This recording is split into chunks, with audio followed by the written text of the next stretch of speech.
Agora que a reforma tributária foi votada e regulamentada, eu tenho que falar um pouco sobre o pacote fiscal de cortes. Entendo que esse debate vai começar essa semana. E digo, senhor presidente, que me preocupa muito, e já falava com Vossa Excelência, Dom Messias, sobre a questão do BPC, benefício de prestação continuada. E, claro, como eu fui alguém que, junto com toda uma equipe, trabalhei muito na construção da política de salário mínimo, também me preocupa.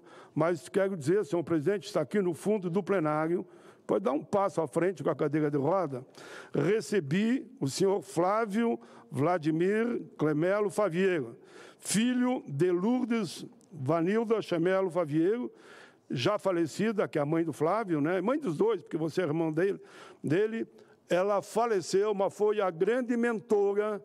Eu fui constituinte, e foi lá que ela visitava gabinete por gabinete. Lá, eu digo aqui no Congresso Constituinte, né? Para que surgisse essa proposta como foi. Foi defensora do artigo 203 do inciso 5º da Constituição Federal, se tornando depois uma grande luta para regulamentar o benefício da prestação continuada. E o que aconteceu? Seu trabalho benemérito ficou nacionalmente conhecido em favor das pessoas portadoras de deficiência. A gaúcha, já falecida, lá de Canoas, onde eu resido, veio aqui, inclusive, na Constituinte, me cobrar passo a passo, no bom sentido, né? E eu tinha um orgulho de dizer que caminhei ao lado dela. Foi a grande responsável para que aprovássemos na Constituinte esse processo, criando o BPC. Um projeto de lei que garantia, de fato, e garante benefício aos portadores de deficiência. Cumprimento também que agora, nesse momento, está aqui o irmão também do nosso querido Flavinho, né? Flavinho, o senhor Francisco Favieiro, que é advogado, está fazendo essa peregrinação aqui dentro. Mas continuando agora com o pacote. Esse pacote não pode ser votado sem o mínimo de discussão. É o mínimo que eu espero, né? Dado o alto grau da sua complexidade. Precisamos de muito diálogo, bom debate, muita tranquilidade. Na minha visão, investir no social e na melhoria da qualidade de vida das pessoas não é gasto, é um investimento. Nós sempre falamos isso. Tenho recebido inúmeras mensagens sobre, principalmente, o BPC. Na semana passada, nesse mesmo plenário, li uma nota setorial da pessoa com deficiência do Partido dos Trabalhadores. Uma nota dura, muito bem escrita. Mais de 100 entidades e órgãos já se manifestaram. Entre eles, o Conselho Nacional do Direito da Pessoa com Deficiência, CONADE, o Conselho Nacional de Ciência Social e o Movimento Orgulho Autista Brasil. Atualmente, 6,18 milhões de pessoas são beneficiadas com o BPC. 3,47 milhões de pessoas com deficiência e 2,70 milhões idosos. São 75,76 bilhões em benefícios acumulados de janeiro de 2024 a setembro de 2024. Isso demonstra a nossa grande responsabilidade. É preciso muito cuidado, muito carinho, para não restringir esse que é uma conquista do povo brasileiro, que é o BPC. Não podemos dificultar o acesso aos benefícios com exigências desproporcionais, com tudo aquilo que, infelizmente, estamos percebendo. Tampouco é inaceitável limitar o número de benefícios que podem ser recebidos numa mesma família. Bom, se eu tenho duas pessoas com deficiência, pessoas com vulnerabilidade, com baixa renda, como é que eu vou dizer... Acabou o sonho de ganhar R$ 1.400 por mês, que é o salário mínimo, e de hoje em diante vai ser só um vai ganhar. Hoje, uma família que tem duas pessoas com deficiência, por exemplo, recebe 2 BPCs. Como é que vamos entender que a mudança proposta, que essa mesma família passe a receber um benefício? O valor do BPC, como havia falado, e agora eu adianto, equivale a um salário mínimo, 1.412. Imagina essa família que antes recebia 2.824, de repente a renda delas vira 1.412. Como essas pessoas poderão sobreviver? Como garantir um mínimo de dignidade? Como fazer a frente aos gastos com remédios, prótese, órtese? Será um caos na família. Mudança no BPC contraria o Estatuto da Pessoa com Deficiência, porque nós trabalhamos tanto nesse Estatuto, da pessoa com deficiência, e cito aqui Maria Gabriele, Flávio Arnes, Romário, como por exemplo, e lembro também do Celso Russomano. No próximo ano, ele completa 10 anos, tendo sido sancionado por unanimidade, sendo votado por unanimidade nessa casa e sancionado pela presidenta Dilma Rousseff. As mudanças contrariam também a Convenção de Nova York sobre os direitos da pessoa com deficiência. Esse documento foi o primeiro tratado internacional incorporado no arcabouço legal brasileiro e hoje está garantido na nossa Constituição Cidadã. Precisamos avançar e não retroceder. É evidente que se essas mudanças forem aprovadas, a qualidade de vida de milhões de brasileiros será gravemente comprometida. Essas pessoas estão desesperadas. E pedem socorro não é só a mim, não. Pede aos deputados federais e pede aos senadores. Precisamos dialogar. É uma questão de políticas humanitárias. A responsabilidade que temos diante dessas 5.818 milhões de pessoas é imensa. Não temos o direito de errar.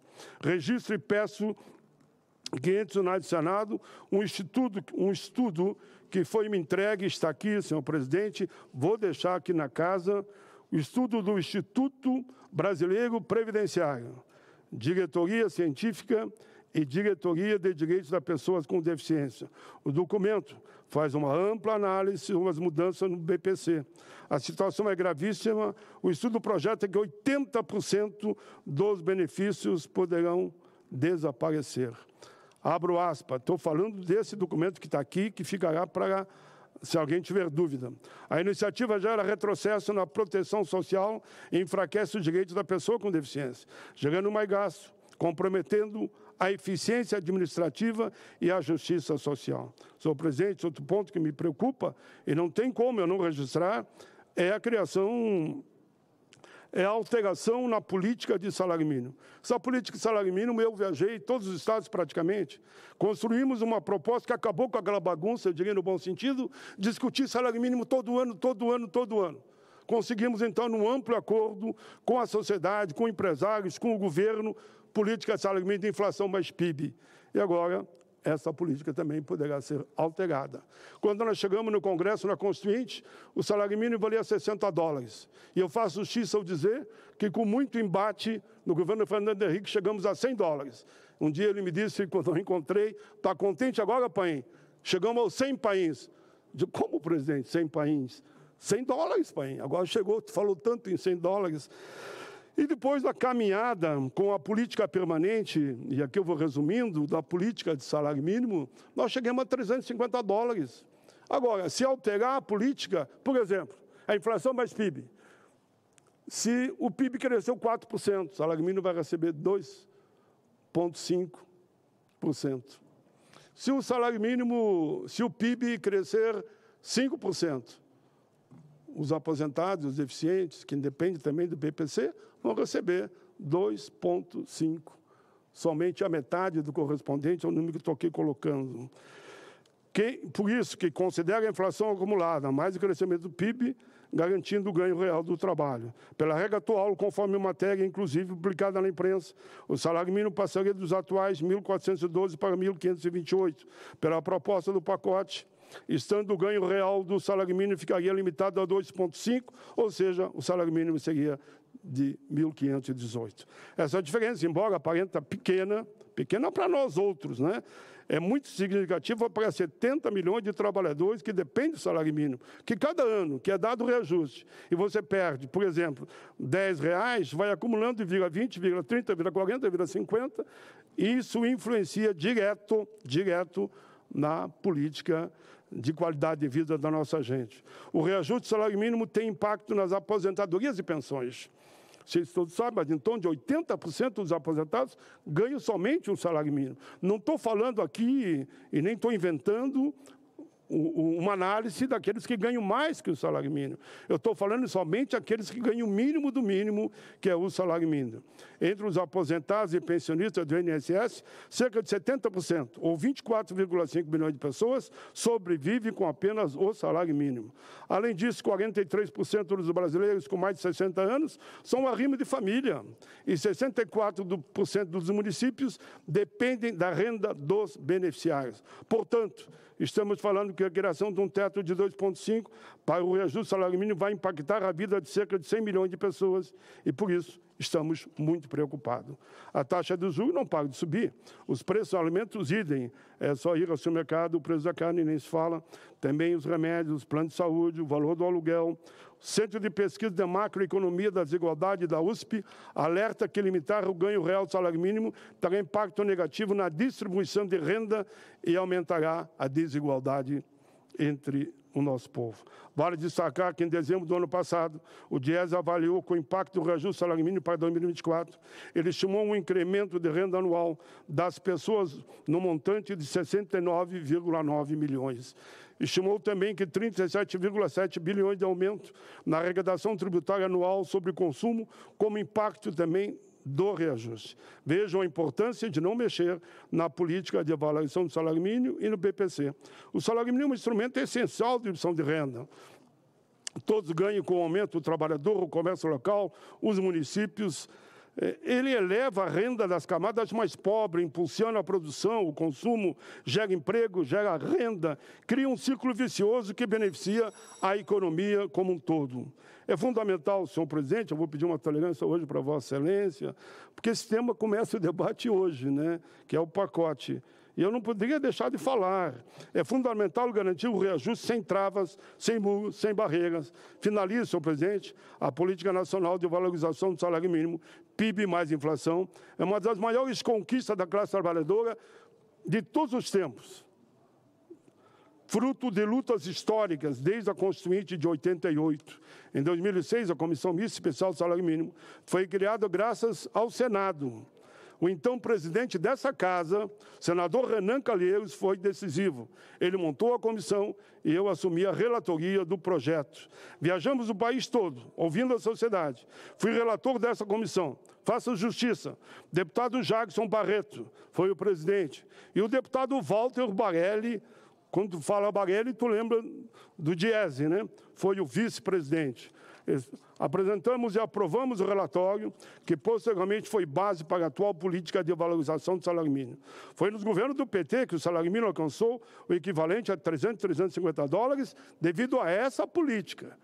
E por isso eu faço com muito carinho aqui um apelo a todos, não importa aqui se é de oposição ou de situação, para que a gente não mexa na política de salário mínimo.